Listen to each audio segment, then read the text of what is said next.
पांचवी कहानी राजकुमार के प्रेम की परीक्षा। एक समय की बात है, राजा विक्रमादित्य अपने वचन के अनुसार शमशान घाट से सबको उठाकर कंधे पर डालकर अपनी यात्रा पर चल पड़े।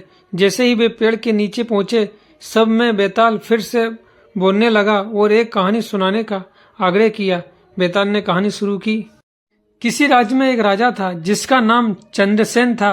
उसके 3 पुत्र थे, लेकिन सबसे छोटा पुत्र राजकुमार चंद्रसेन बहुत ही बुद्धिमान और वीर था। एक दिन राजकुमार चंद्रसेन जंगल में शिकार करने गया। वहां उसने एक सुंदर राजकुमारी को देखा जो बहुत ही दुखी और अकेली लग रही थी। राजकुमार ने उससे पूछा, तुम कौन हो और यहाँ क्यों रो रही हो? राजकुमार ने बताया, मैं राजकुमारी सौम्या हूँ। मुझे एक राक्षस ने अपहरण कर लिया और यहाँ छोड़ दिया है। राजकुमार ने राजकुमारी से वादा किया कि वह उसे राक्षस से बचाएगा। उसने राक्षस से युद्ध किया और उसे मारकर राजकुमारी को सुरक्षित बचाया। राजकुमारी ने चंद्रसेन को धन्यवाद दिया और कहा, मैं तुम्हारे साहस और परोपकार से बहुत प्रभावित हूँ। मैं तुमसे विवाह करना चाहती हूँ।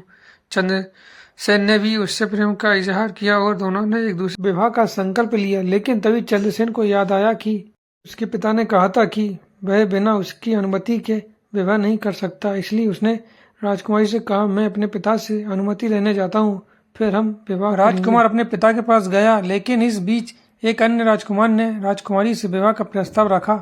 राजकुमारी ने यह प्रस्ताव ठुकरा दिया और कहा, मैं केवल चंद्रसेन से ही विवाह करूंगी। चंद्रसेन वापस लौटा, लेकिन उसे पता चला कि राजकुमारी की परीक्षा ली गई है। उसे 2 अन्य राजकुमारों से भी विवाह का प्रस्ताव मिला था, लेकिन उसने केवल चंद्रसेन को ही चुना।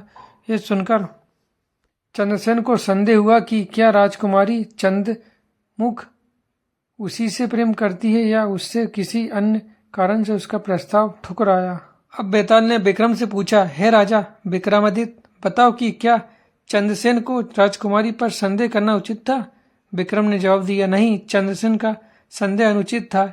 यदि राजकुमारी को अन्य राजकुमारों से विवाह करने में कोई स्वार्थ होता तो वह तुरंत विवाह कर लेती, लेकिन उसने चंद्रसेन का ही इंतजार किया, जिससे यह सिद्ध होता है कि उसका प्रेम सच्चा था।